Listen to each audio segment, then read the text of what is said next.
तो दोस्तों आज के बड़ी खबरों में आपका स्वागत है। मुख्य समाचार आपके लिए लेकर आए हैं HRI न्यूज पर। दोस्तों पश्चिम बंगाल चुनाव से लेकर बड़ी खबर आ रही है, आप तक पहुंचाएंगे। वहीं हाई कोर्ट की फटकार के बाद भी अमित शाह नहीं माने, करेंगे 6300 सभाएं। वहीं दोस्तों इसी प्रकार की तमाम बेहद बड़ी खबरें आप तक पहुंचाएंगे, आप हमारे साथ बने रहिए वीडियो के अंत तक। तो दोस्तों जो पहली बड़ी खबर आ रही है वो जानते हैं। कोरोना में चुनाव, हाई कोर्ट के दखल के बाद भी बोले अमित शाह 6300 सभाएं करेंगे। जी हां दोस्तों, एक बोला खेला होबे, दूसरा भी बोला खेला होबे, लेकिन कोरोना के मामले लगातार बढ़ते ही जा रहे हैं। वहीं दोस्तों इस समय बड़ी खबर निकल के आ रही है पश्चिम बंगाल से। क्या 8 चरण में चुनाव जरूरी थे? चुनाव आयोग तो जरूरी ही मानता था, तभी तो उसने ऐसा किया। पर सवाल तो बनता ही है ना कि केरल में 1 चरण और बंगाल में 8 चरण में मतदान क्यों? अगर बंगाल की आबादी केरल से 3 गुनी है तो मात्र 3 चरणों में मतदान क्यों नहीं? ना तो नेताओं के चेहरे पर मास्क है, ना रैलीबाज भीड़ के चेहरे पर मास्क है। रैलियां बड़ी बात हो गई हैं, कोविड-19 का शिकंजा भी बड़ा होता गया है। आपको बताते चलें दोस्तों, चुनाव के नशे में राज्य के तमाम नेता, खासकर प्रधानमंत्री मोदी और गृह मंत्री अमित शाह ताबड़तोड़ रैलियां कर रहे हैं और यहां पर कोविड-19 नियमों की धज्जियां उड़ा रहे हैं। वहीं इसको लेकर 2 दिन पहले हाई कोर्ट ने लताड़ भी लगाई थी, जिसके बाद चुनाव आयोग भी जाग गया। और वहीं हाई कोर्ट की लताड़ के बाद भी गृह मंत्री तो नहीं माने। इसी बीच गृह मंत्री अमित शाह ने स्पष्ट तौर पर कह दिया है कि वह किसी के भी नियमों का पालन नहीं करेंगे, कोई कोविड नहीं है। आपको बताते चले अमित शाह ने कहा कि उनकी पार्टी अब मतदान के बाकी चरणों के लिए भी बड़ी रैलियां करेगी और जगह जगह नुक्कड़ सभाएं करेंगी। कोई मनाही नहीं होगी, 1-2 नहीं बल्कि 6300 सभाएं करेगी बीजेपी, ये कहना है केंद्रीय गृह मंत्री अमित शाह का। अमित शाह का मानना है कि बड़ी बड़ी रैलियों और नुक्कड़ सभाओं से ही सीधा जुड़ाव हो पाता है। अमित शाह का मानना है कि जब तक वह चुनाव प्रचार पूरी तरीके से समाप्त नहीं कर लेंगे तब तक यहां पर रैलियां बंद नहीं होगी, चाहे कोविड कितना भी बढ़ता जाए, जिसे भाजपा नेता यहां पर अमित शाह का मास्टर स्ट्रोक बता रहे हैं। वहीं टीएमसी नेता भी इसकी तमाम शिकायतें चुनाव आयोग में कर रहे हैं, लेकिन चुनाव आयोग अभी तक इस पर कोई भी एक्शन नहीं ले रहा है। यहाँ पर देख सकते हैं हाई कोर्ट की फटकार के बाद भी केंद्रीय मंत्री ने स्पष्ट कर दिया है कि वहां 6300 सभाएं करेंगे पश्चिम बंगाल में, चाहे कोरोना वायरस के मामले कितने भी बढ़ते क्यों न जाएं। मुस्लिम औरतें भी दे सकती हैं सीधा तलाक, केरल हाई कोर्ट ने कहा कुरान भी देता है इजाजत। लगभग 50 साल पुराने फैसले के विपरीत केरल हाई कोर्ट ने मुस्लिम महिलाओं के संबंध में एक बड़ा फैसला सुनाया है। दोस्तों आपको बताते चलें, कोर्ट ने अपने फैसले में कहा कि महिलाएं भी बिना अदालती दखल के पुरुष को अब तलाक दे सकती हैं, इसे कानूनी तौर पर वैध माना जाएगा। हाई कोर्ट में जस्टिस ए मोहम्मद और जस्टिस CS डायस की बेंच ने कहा कि महिलाओं की ओर से दिया जाने वाला खुला तलाक भी मुस्लिम पुरुषों के तलाक के ही बराबर होगा। बता दें कि साल 1972 में एक फैसले में कहा गया था कि अदालत के बाहर कोई महिला अपने पति को खुला तलाक नहीं दे सकती है। और वहीं मुस्लिम कानूनों के नियमों का हवाला देते हुए कोर्ट ने कहा कि महिलाओं के पास भी तलाक का बराबर का अधिकार है। तो देख सकते हैं यहाँ पर यह केरल हाई कोर्ट ने बड़ा फैसला सुनाया है मुस्लिम औरतों के पक्ष में। एक और खबर जानते हैं दोस्तों, राहुल गांधी का मोदी सरकार पर तंज, तुगलकी लॉकडाउन लगाओ, घंटी बजाओ और प्रभु गुण गाओ, यही है केंद्र की कोविड रणनीति। देश में कोरोना वायरस के चलते हर जगह त्राहिमाम मचा है। महाराष्ट्र, दिल्ली, उत्तर प्रदेश समेत कई राज्यों के अस्पताल में मरीजों को परेशानी हो रही है। इसी बीच कांग्रेस नेता राहुल गांधी ने एक बार फिर से प्रधानमंत्री नरेंद्र मोदी पर निशाना साधा है। उन्होंने ट्वीट करके कहा कि केंद्र कोविड नीति पर तंज कसा है।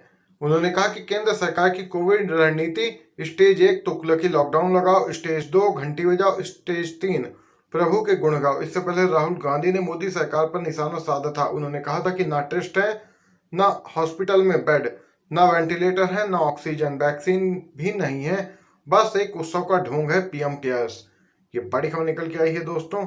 एक और खबर की तरफ चलते हैं। उत्तर प्रदेश पंचायत चुनाव, आगामी चरणों में एक स्थान पर 5 से अधिक लोग नहीं जुटेंगे, उल्लंघन करने पर NSA की कार्रवाई होगी। जी हां दोस्तों, आपको बताते चलें खबर।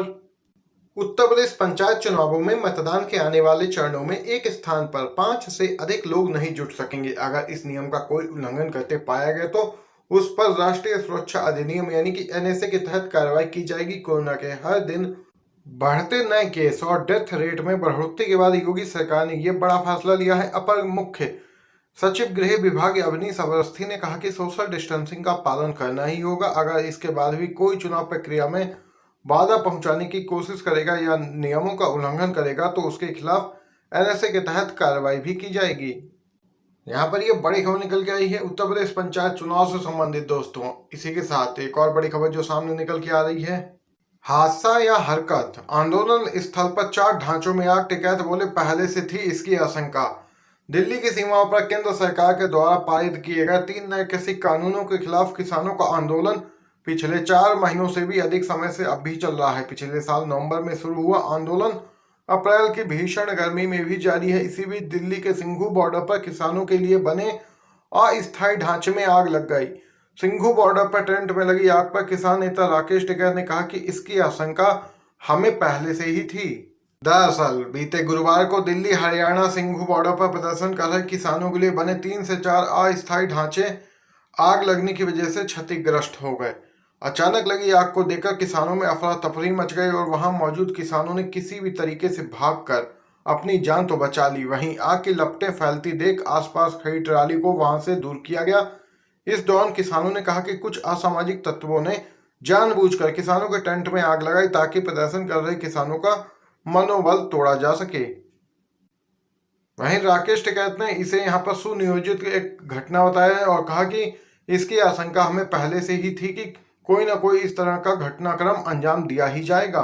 एक और खबर जानते हैं, देश में वैक्सीन की हो रही कमी पर सीरम इंस्टीट्यूट ऑफ इंडिया के आधार पूनावाला ने अमेरिका के सामने लगाई गुहार। देश में कोरोना का संक्रमण बहुत ही तेजी से फैल रहा है। रोजाना हजारों की संख्या में लोग कोरोना पॉजिटिव पाए जा रहे हैं और सैकड़ों लोग रोज मर रहे हैं। इसी बीच वैक्सीन बनाने वाली company serum institute of India के सीईओ आधार पूनावाला ने अमेरिकी राष्ट्रपति से एक खास अपील की है।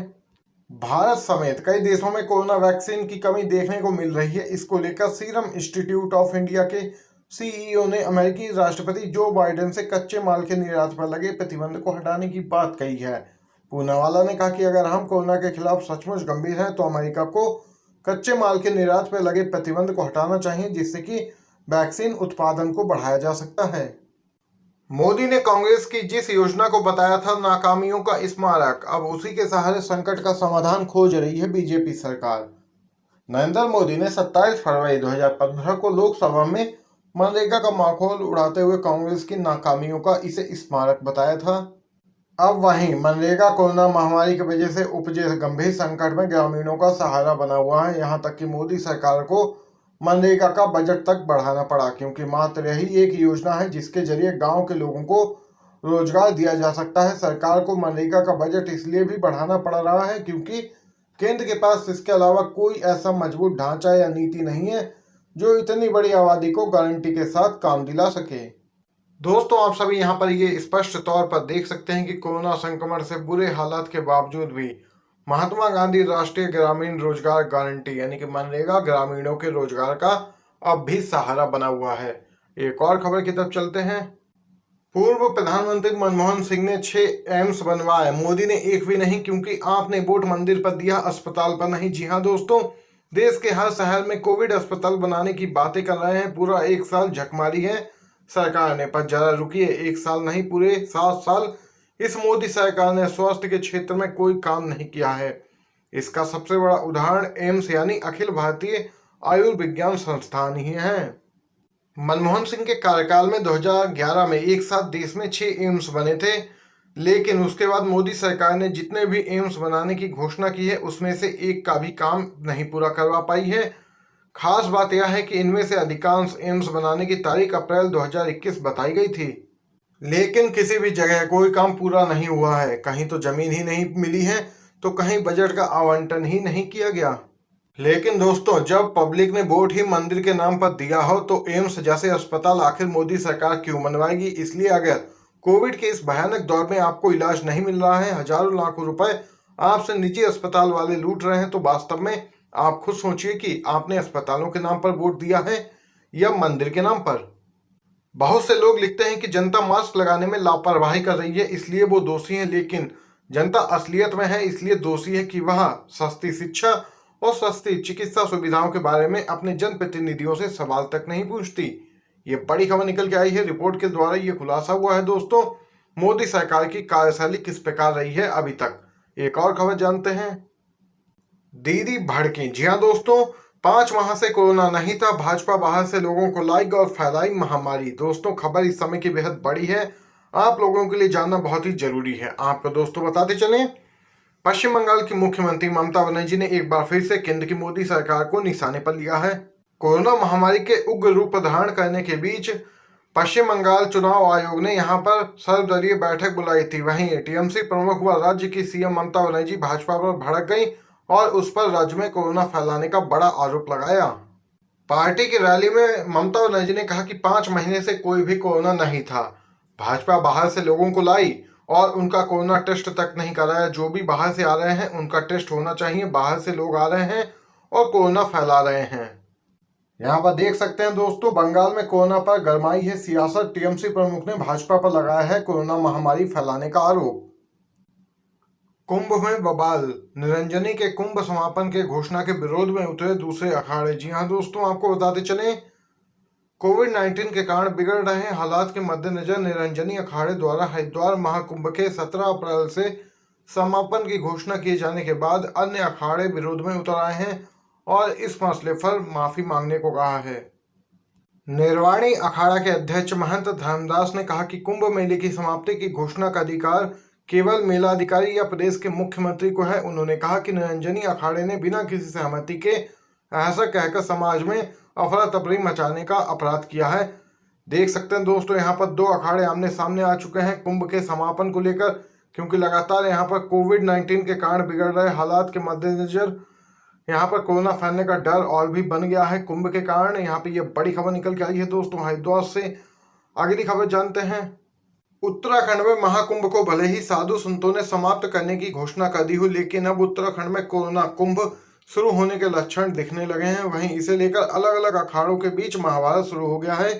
सारे अखाड़े अब एक दूसरे को कोरोना संक्रमण का जिम्मेदार ठहरा रहे हैं। बैरागी अखाड़े का आरोप है कि सन्यासी अखाड़ों की वजह से कोरोना का संक्रमण फैला है।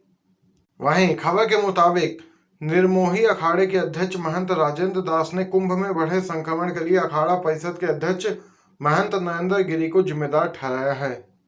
गौरतलब है कि हरिद्वार कुंभ में आए कम से कम 50 साधु अब तक कोरोना संक्रमित पाए जा चुके हैं। वहीं 200 से ज्यादा साधुओं की कोरोना रिपोर्ट आना अभी भी बाकी है।